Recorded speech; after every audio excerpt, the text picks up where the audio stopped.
என்பது யாருக்கும் நடந்ததில்லை. இது மிகவும் ஆத்மா சாந்தி அடைந்திருக்கிறது என்பதற்கு இது ஒரு நல்ல உதாரணமாக நான் இங்கே குறிப்பிட விரும்புகிறேன். கடைசியாக இசையமைத்த திரைப்படத்தின் வெளியீட்டு விழா இங்கேயே நடக்க வேண்டும் என்று தயாரிப்பாளர்கள் வேண்டிக் கொண்டதற்கு இணங்க இங்கே அதற்கு நான் அனுமதி கொடுத்தேன். இங்கே அந்த விழா நடந்து முடிந்தது. இனி பவதா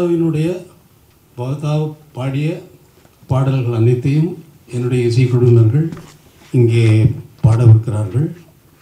பவதாவின் நினைவுக்காக, பவதாவின் அந்த ஒரு ஆண்டு எவ்வளவோ பவதா போவதற்கு முன்னால் என்னுடன் பவதா கழித்த அந்த நாட்கள் என்னால் என் வாழ்நாளில் மறக்க முடியாது. உங்களுக்கெல்லாம் இந்த பவதா பாடிய பாடல்கள் காத்திருக்கின்றன. வேறு நீ எதுவும் பேசுகிற? நீ படத்தை பற்றி படத்தில் பாட்டெல்லாம் எழுதியிருக்கில்ல பவதா?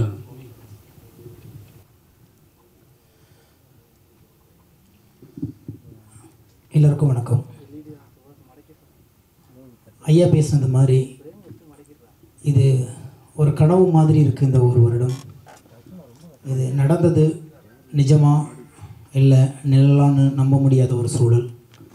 ஏன்னா இசைஞானியுடைய நந்தவனத்துக்குள்ளே அதிர்வு இல்லாமல் இசைத்து கொண்டிருந்த வீணை போல சகோதரி பவதாவினுடைய அன்பும் இசையும் அணுகுமுறையும் ரொம்ப அழகாக இருக்கும். நிறைய இடத்துல நான் பவதாவோடைய அன்பு இவன் கூடயும் கார்த்திராஜா சார் கூடயும் அவங்க பேசும்போது நமக்கே ஒரு பொறாமையாக இருக்கும். அவ்வளோ அன்பாக இருப்பாங்க. அந்த அன்புக்குள்ளே ஒரு நிஜம் ஒளிஞ்சிருக்கும். ரெண்டு பேருமே பவதாவை ஒரு தேவதை மாதிரி தாங்கிக்கிட்டு இருப்பாங்க. அதே மீறி ராஜா சாரை பற்றி சொல்லவே வேண்டியதில்லை. இசைஞானியை பற்றி எதையுமே வெளியே காமிக்க மாட்டாங்க. ஆனால் பவதா மேலே அவ்வளோ ஆகாயம் அளவுக்கு அளக்க முடியாத அன்பை எப்போதுமே போல் மனசுக்குள்ளே வச்சுருப்பார். ஒரு சிறு புன்னகை போதும் அவ்வளோ அன்பு வெளிப்படுத்துவாங்க. ஆனால் இன்றைக்கி அந்த இசைக்குயில் நம்ம கூட இல்லைனாலும் இந்த காற்று உள்ள வரைக்கும் அவங்க இசைத்த ஒவ்வொரு ஸ்வரமும் ஒவ்வொரு ராகமும் ஒவ்வொரு பேச்சும் ஒவ்வொரு அணுகுமுறையும் நம்ம கூட பதிவு பண்ணிகிட்டு இருக்காங்க. அவங்க கூட நான் நிறைய படம் ஒர்க் பண்ணியிருக்கேன். எனக்கு அவங்க கடைசியாக இசையமைத்த இந்த படத்தில் கடலில் ஒரு தோணி, இந்த படத்தில் அனைத்து பாடல்களும் நான் தான் எழுதினேன். அதில் கார்த்திராஜா சார் கூட ஒரு பாட்டு பாடியிருக்காரு. அந்த அனுபவமும் ரொம்ப புதுசாக இருக்கும். அவங்கக்கிட்ட வேலை பார்க்கறதுக்கு ரொம்ப ஆசையாக இருக்கும்.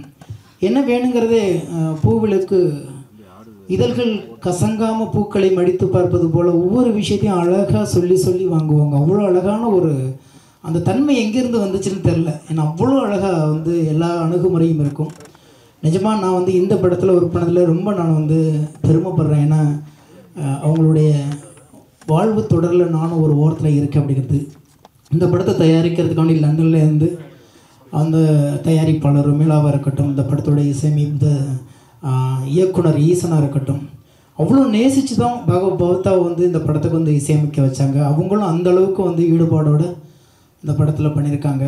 இந்த படத்தோடைய நிச்சயமாக நாங்கள் வெறும் விழாவாக எடுக்கணும்னு ரொம்ப கனவு கண்டிருந்தோம். ஆனால் அவர் இருந்து எடுக்க வேண்டிய விழாவை ஐயா இசைஞானியோடு எடுக்க வேண்டிய ஒரு சூழல் அமைந்ததற்கு நாங்கள் ஒரு பக்கம் நாங்கள் பெருமைப்பட்டாலும் அவரும் இந்த மேடையில் இருந்திருந்தால் இன்னும் ஒரு மிகப்பெரிய மகிழ்ச்சி கடலாக இதுங்க தவழ்ந்திருக்குங்கிற நம்பிக்கை எங்களுக்கெல்லாம் இருக்குது. எனவே ஐயா சொன்னது போல் காற்று உள்ள வரைக்கும் பவதாவுடைய இசையும் குரலும் அன்பும் பரிவும் எங்குமே பரவி நிரம்பியிருக்கும். ஏன்னா மறக்க முடியாத ஒரு குரல் அது. யாராலையும் மறக்க முடியாது. இனி ஒரு பவதா இங்கே வருவாங்களா அந்த மாதிரி ஒரு குரலோடு அப்படின்னா தெரியாது. அது பெரிய வரம். அது 1000 இல்லை, லட்சம் இல்லை, 1 கோடி பேர் பண்ணலாம். ஆனால் பவதாவுடைய குரலை யாராலையும் திருப்பி தர முடியாது. அவ்வளோ அபூர்வமான ஒரு குரல். கேட்கும் பொழுதே அவ்வளோ ஆசையாக இருக்கும். அப்படியே தென்றலுக்கு தலை சீவி விட்டது மாதிரி ஒரு சுகம் இருக்கும். அதிலிருந்து பேசாத ஒரு வீணையின் நரம்பை மாதிரி இருக்கும் அவங்க வார்த்தைகள் எல்லாமே.